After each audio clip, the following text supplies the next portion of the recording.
आदरणीय अध्यक्ष महोदय, मैं आज रूल 193 के अंतर्गत श्री राम मंदिर के निर्माण और श्री राम लल्ला की प्राण प्रतिष्ठा के इस महत्वपूर्ण चर्चे पे भाग लेने के लिए अपने पार्टी की तरफ से आपके सामने अपना वक्तव्य रखने जा रहा हूं। अध्यक्ष महोदय, ये देश भक्ति का देश है, ये देश आस्था का देश है। इस देश में हम सद्भावना से अपने विविधता को बांधते हैं, सेवा भाव से समाज को सांझते हैं। ज्ञान हमारी सबसे बड़ी ताकत है और इंसानियत हमारी सबसे बड़ी पहचान है। भारतवासी धार्मिक है, लेकिन धर्म का अर्थ क्या है? धर्म संस्कृत के ध्री धातु से बना है, जिसका अर्थ है धारण करना। आग का धर्म है जलना, पानी का धर्म है बहना, मनुष्य का धर्म है सत्य के मार्ग पर चलना, स्वभाव में करुणा धारण करना, न्याय में विश्वास रखना और समाज में समानता स्थापित करना। जीवन के मायाजाल को पार करने में भगवान या देवी मां का दर्शन हमें सत्य और इंसानियत का मार्ग दिखाता है। इसलिए हमारे देश के नागरिक भगवान श्री राम के दर्शन के द्वारा आशीर्वाद प्राप्त करना चाहते हैं। भगवान राम सबके हैं और वे हर समय हमारे साथ हैं। चाहे हम सुख हो, चाहे हम दुख हो, चाहे हम अंधकार में हो, चाहे हम क्रोधित हो, चाहे हम सफल हो, चाहे हम असफल हो, वो हर क्षण हमारे कण कण में है। चाहे दिन की शुरुआत हो, जब हम एक दूसरे से मिलते हैं तो उत्तर भारत या पश्चिमी भारत में राम राम कह के, या राजस्थान में राम राम सा कह के एक दूसरे को स्वागत करते हैं, या महात्मा गांधी की तरह जीवन के अंतिम पल पर हे राम वे लफ्ज हमारे जुबान पर रहते हैं। सर, मैं कवि हरिओम पवार का उनके कविता का कुछ पंक्तियां मैं कहना चाहता हूं। राम दवा है रोग नहीं सुन लेना, राम त्याग है भोग नहीं सुन लेना, राम दया है क्रोध नहीं जगवालो, राम सत्य है शोध नहीं जगवालो, राम हुआ है नाम लोहितकारी का, रावण से लड़ने वाली खुददारी का। सर, यही बातें सत्य, सेवा, न्याय, करुणा, इस ख्वाब को डॉक्टर भीमराव अंबेडकर ने बहुत खूबी से भारत के इस संविधान में बांधा है, जहां पर डॉक्टर भीमराव अंबेडकर ने शासन का मार्ग, संविधान लाना हिंदी में, इंडियन, जहां पर डॉक्टर भीमराव अंबेडकर ने शासन का मार्ग संविधान के द्वारा सिखाया, तो वही महात्मा गांधी ने इस मार्ग का अंतिम लक्ष्य भी हमको दिखाया। वो अंतिम लक्ष्य क्या है? उनके ही शब्दों में राम राज्य। और राम राज्य की परिभाषा क्या है? उनके शब्दों में जहां सभी खुश हैं और कोई दुखी नहीं। ये उनकी परिभाषा है और इस परिभाषा को उन्होंने अनेक बार इसका विवरण भी किया।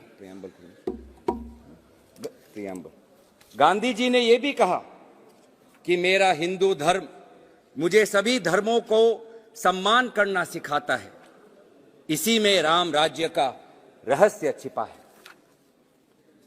जब भगवान राम ने रावण का निधन किया, तो वे भी सभी को लेकर एक ताकतवर एक सेना बनाई, लेकिन उनके सेना में राजा महाराजा के सेना नहीं थे। उनके सेना में पिछड़े, वंचित, शोषित, वे लोग उनकी सेना में थे। उन्होंने, भगवान राम ने इस सेना में सभी को, इन सभी पिछड़े, वंचित, शोषित को ताकत दी, आत्मविश्वास दिया, और तब जाके रावण के अहंकार को हराया गया। इसीलिए हमें मंथन करना चाहिए कि क्या सभी पिछड़े, वंचित, अल्पसंख्यक खुश है? यही तो राम राज्य की परिभाषा थी, यही तो महात्मा गांधी के राम राज्य की परिभाषा थी। लेकिन आज हम क्या देख रहे हैं? आज हम देख रहे हैं कि अनुसूचित जाति, अनुसूचित जनजाति के विरोध में, के खिलाफ अपराध आज बढ़ रहा है। 2023 में लगभग 50% अपराध बढ़ा है, अगर एक साल पहले की तुलना करें। क्या ये राम राज्य है? आज पिछला वर्ग जातिगत जनगणना की मांग कर रहा है, क्योंकि वे देख रहे हैं कि उनके साथ अन्याय हो रहा है। वे देख रहे हैं कि विश्वविद्यालयों में उनके साथ जातिगत भेदभाव हो रहा है। विश्वविद्यालयों में जो स्थान है, केंद्र सरकारों में जो स्थान है, वे स्थान से वे वंचित हैं। रामायण में मां सीता का भी उल्लेख है। मां सीता ने कभी भी अपनी संयम और शक्ति को कम नहीं होने दिया। लेकिन क्या यही अनुभूति उस उन्नाव की दलित बेटी को प्राप्त हुई जब वो बेसहारा थी, जब वो अकेली थी? क्या ये अनुभूति हमारे महिला खिलाड़ियों को हुई जब वे अपने हक के लड़ाई के लिए लड़ रहे थे? आज हमारी ही संसदीय समिति की रिपोर्ट में उल्लेख है कि अनुसूचित तबकों की स्त्रियों को दोहरा बोझ झेलना पड़ता है। वे जाति और जेंडर के आधार पर शोषित होती है और यौन शोषण के सामने बेबस होती है। बेबसी, चारों तरफ आज हम बेबसी देखते हैं। इस लोकसभा की चर्चा के बाद जब ये सारे सांसद अपने अपने क्षेत्र में जाएंगे तो युवाओं के बीच में उनको बेबसी दिखाई देगी। आप सभी के पास आपके क्षेत्र के युवाओं आएंगे, नौकरी के गुहार लगाएंगे, रोजगार की गुहार लगाएंगे, आपके पास आएंगे इंटरव्यू के वो एप्लीकेशन लेके, आपके पास वो आएंगे टेट की परीक्षा की पार करने के वो मार्कशीट को लेके। वो आपसे कहेंगे, आदरणीय सांसद महोदय, मैंने परीक्षा पार कर ली। आदरणीय सांसद महोदय, मैं बीए पास हूं। आदरणीय सांसद महोदय, मैं बेरोजगार हूं। और आज ये बेरोजगारी के कारण बेबस भारतीय युवा आज नशे के रास्ते में चल पड़ा है, आज अपराध के रास्ते में चल पड़ा है। आज वो जहां भी जाता है भेदभाव महसूस करता है। आज वो बेबसी में कुछ चंद पैसे इकट्ठा करके विदेशी धरती की तरफ पलायन करता है। ये है असलियत। ये उत्तर पूर्वांचल की हो, दक्षिण की हो, पूरब की हो, पंजाब की हो, या गोवा की हो, या केरल की हो, या गुजरात की हो, इस सच्चाई को हम नकार नहीं सकते। इसीलिए सर, जब हमारा दल इतने सालों से समाज सेवा कर रहा है, हम सच्चाई से वाकिफ है। बहुत कुछ हमने किया है, लेकिन बहुत कुछ करना बाकी है। हमसे भी गलती हुई है, ये कबूल करने में हमें कोई आपत्ति नहीं है। लेकिन कांग्रेस जब गांधी जी के राम राज्य की मार्ग पर चलती है तो हम न्याय की मार्ग पर चलते हैं। आज भी उच्चतम न्यायालय ने राम मंदिर के ऊपर जो राय दिया है उसको हम स्वागत करते हैं। हम सेक्युलरिज्म पे विश्वास करते हैं, लेकिन ये जो सेक्युलरिज्म शब्द है, इसमें जो पश्चिमी परिभाषा है सेक्युलरिज्म का, उस परिभाषा से हम अपने आप को भिन्न रखते हैं। अगर आप वो संविधान के डिबेट देखें, जब सेक्युलरिज्म शब्द, पंथ निरपेक्ष शब्द जब संविधान में जोड़ा गया था, तो कांग्रेस पार्टी के विभिन्न सांसदों ने यही कहा था कि हम पश्चिमी परिभाषा से हम परे रखते हैं। भारत एक धार्मिक देश है। भारत में बहुत धर्म को मानने वाले लोग रहते हैं और हम सर्वधर्म समभाव में विश्वास करते हैं। केवल एक ग्रंथ नहीं, ये देश की मिट्टी में इतनी ताकत है कि 140 करोड़ के लोगों की विभिन्न भाषा और आस्था को अखंडता के साथ, प्यार और सद्भावना के साथ बांधती है। मैं नानक के कुछ शब्द कहना चाहूंगा। नानक साहब ने कहा, अव्वल अल्लाह नूर उपाया, कुदरत के सब बंदे, एक नूर से राम जग उपजय, एक नूर से सब जग उपजय, कौन भले को मंदे। तो सर, हम सभी को बांधना चाहते हैं और यही हमारी संस्कृति है, यही हमारी सभ्यता है। सर, मैं इसीलिए सत्ता पक्ष को भी सतर्क करना चाहूंगा कि आप नथुराम का रास्ता त्याग करें। आप नथुराम को पूजा करने का ये जो आपकी परंपरा है, उसको त्याग करें। नथुराम गोडसे का खंडन करें, इसमें आपको कोई परहेज नहीं होना चाहिए। अहंकार के रोग से बचे। रावण को उसके अहंकार ने ही मारा। आपका अहंकार आपको महंगाई को देखने से रोकता है। आपका अहंकार आपको देश में बढ़ती हुई अस्थिरता को देखने से रोकता है। चाहे वो मणिपुर में हो, चाहे वो लद्दाख में हो, चाहे वो चीन से लगी हुई सीमा पर हो। आज समाज में जो बढ़ती हुई आशंका है, विशेष रूप से अल्पसंख्यकों के बीच में, आपका अहंकार इस आशंका को देखने से आपको रोकता है। मैं आपको सतर्क करना चाहता हूं। भारत एक प्राचीन देश है। इस देश का जन्म 2014 में जब मोदी जी की सरकार आई तब जन्म नहीं हुआ।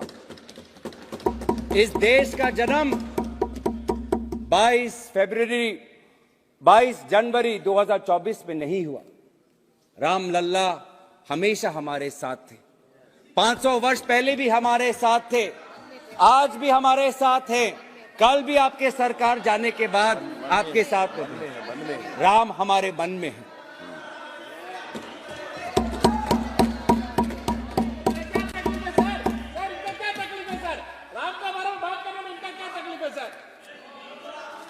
सर, बहुत ये भाव, इतनी कटुता क्यों है सर? जय श्री राम में प्यार और सद्भावना होना चाहिए, लेकिन आपके जय श्री राम में हमेशा कटुता और क्रोध सुनाई देता है। ऐसा क्यों? पढ़ा ही नहीं राम को पढ़ा ही नहीं कभी। कांग्रेस क्रोध क्यों? राम सबका है, राम सबका है। कांग्रेस हमेशा, भारतीय राष्ट्रीय कांग्रेस पार्टी ने हमेशा सेवा भाव से, गांधी जी के मूल्यों से प्रेरित होते हुए, डॉक्टर अंबेडकर से पाठ सीखते हुए भारत के नागरिकों को अधिकार देने का काम किया है। हमने स्वतंत्रता प्राप्त करने के बाद ही सभी को वोट का अधिकार मिले, यह अधिकार कांग्रेस पार्टी ने स्थापित किया। शिक्षा का अधिकार कांग्रेस पार्टी ने स्थापित किया। स्वशासन का अधिकार, पंचायत का अधिकार कांग्रेस पार्टी ने स्थापित किया। अन्न सुरक्षा का अधिकार कांग्रेस पार्टी ने स्थापित किया। सूचना का अधिकार कांग्रेस पार्टी ने स्थापित किया। पहचान का अधिकार, आधार कांग्रेस पार्टी ने स्थापित किया। उच्च शिक्षा के मंदिर IIT, IIM कांग्रेस पार्टी ने स्थापित किया। पीड़ित के मंदिर मरीज के मंदिर, all India institute of medical science, वो मरीज का मंदिर भी कांग्रेस पार्टी ने स्थापित किया।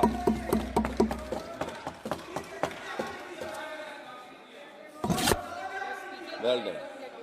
आज सर ये सेवा भाव से, इस सेवा भाव से हम हमेशा काम करते गए और हम आपसे भी अपेक्षा करते हैं कि इस सेवा भाव से जो भी कुछ समय आपके पास बचा रहा है उस सेवा भाव से ही काम करें। सर इस सेवा भाव को हमने हमेशा याद रखा और इसीलिए मैं हमारे आदरणीय पूर्व वित्त मंत्री पी चिदम्बरम जी, उन्होंने 2013-14 में अपने भाषण में हमने 10 साल कैसे सेवा की, भक्ति कैसे हमने प्रकाशित की, राजधर्म कैसे पालन किया, उसी सेवा भाव के कुछ पंक्तियां उनके भाषण से मैं कहना चाहूंगा। UPA's record of growth. 10 years ago, we produced 213 million tons of food grains. Today, in 2014, we produced 263 million tons of food grains. 10 years ago, there were only 51,511 kilometers of rural roads under Pradhan Mantri Gram Sadak Yojana. Today, we have 3,89,578 kilometers. 10 years ago, in 2004, the central government expenditure on education was 10,145 crore. This year, in 2014, we allocated 79,451 crores. 10 years ago, the central government spent 7,248 crore on health. This year, in 2014, we will spend 36,322 crores. 10 years ago, the minorities had 14,15,000 bank accounts. As at the end of March 2013, they had 43,52,000 accounts, and the volume of lending had soared from 4,000 crore to 66,500 crore. 10 years ago, only 9,71,182 women self-help groups had been credited.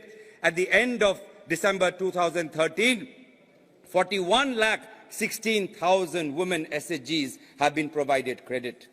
10 years ago, only a few thousand students got education loans. At the end of December 2013, 25,70,254 student loan accounts have been sanctioned. So this is our work. At the end of 2013, at the end of the UPA, the direct benefit transfer scheme would be rolled out.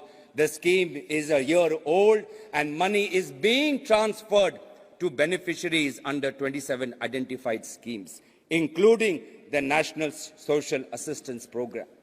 तो इस सेवा भाव से हमने अधिकारों, विभिन्न अधिकारों का हमने स्थापना की। MG नरेगा का रोजगार का अधिकार का स्थापन हमने किया और वैसे ही पहचान और DBT की जो ढांचा है, इस ढांचा को भी हमने तैयार किया। आज भी इस सेवा भाव से आदरणीय राहुल गांधी जी भारत जोड़ो न्याय यात्रा के तहत नफरत के बाजार में मोहब्बत के दुकान खोल रहे हैं। कितनी दुख की बात है सर, कितनी दुख की बात है सर कि जब 22 जनवरी को जब आदरणीय प्रधानमंत्री जी अयोध्या में थे तो उसी दिन आदरणीय राहुल गांधी जी असम के गुरु महापुरुष श्रीमंत शंकर देव के स्थान मंदिर में जाना चाहते थे। महापुरुष श्रीमंत शंकर देव के प्रति अपनी भक्ति जताना चाहते थे। जिस दिन 22 जनवरी को प्रधानमंत्री मोदी जी ने सभी को ऐलान किया कि आप जहां पर भी हो, जैसे भी हो, आप अपने मंदिरों में जाए, उसी 22 जनवरी के दिन राहुल गांधी जी को पवित्र बॉर्डुआ थान से जाने के लिए रोका गया। क्यों रोका गया? अगर असम के मुख्यमंत्री की अगर बात हम सुने तो असम के मुख्यमंत्री ने प्रेस के सामने मीडिया को संबोधित करते हुए 22 जनवरी से कुछ दिन पहले इन्होंने यही कहा। मैं उनके शब्द मैं कहना चाहूंगा कि देखिए 22 जनवरी को राहुल गांधी जी ने ये इच्छा प्रकट की कि वो सुबह बॉर्डुआ थान जाना चाहते हैं, लेकिन जिस समय वो जाना चाहते हैं, प्रधानमंत्री मोदी जी अयोध्या में प्राण प्रतिष्ठा के समारोह में उपस्थित होंगे। ये बात उचित नहीं है कि जिस समय टीवी के चैनल पे प्रधान मोदी का चित्र आए, उसी समय राहुल गांधी जी का भी चित्र आए। ये बात गलत है। ये है आपकी धर्म के प्रति आस्था। रामराज, मैं आपको लेना देना है सर। ये मीडिया पे कहा है, ये आपको मैं ऑथेंटिकेट कर दूंगा। आपको तो मुझे पता है सर, आपका विश्वास, आपका आशीर्वाद मेरे साथ है। मैं हमेशा जब भी अपनी बात रखता हूं तो सच्चाई से रखता हूं, ईमानदारी से रखता हूं। मुझे अपने बात कहते हुए कोई संकोच नहीं, क्योंकि मैं भी सच जो कहता हूं वो सच्ची वाणी से कहता हूं। तो बस अंत में इसलिए मैं कहना चाहता हूं कि धर्म का सर्टिफिकेट क्या ये बांटेंगे? मंदिर में कौन जाएगा, कब जाएगा, क्या ये इनसे हमें अनुमति लेनी पड़ेगी? क्या मंदिर जाना असम के मुख्यमंत्री के अगर शब्दों पे विश्वास रखे तो मंदिर क्या एक टीआरपी बन गया है? प्राण प्रतिष्ठा क्या एक टीआरपी बन गया है?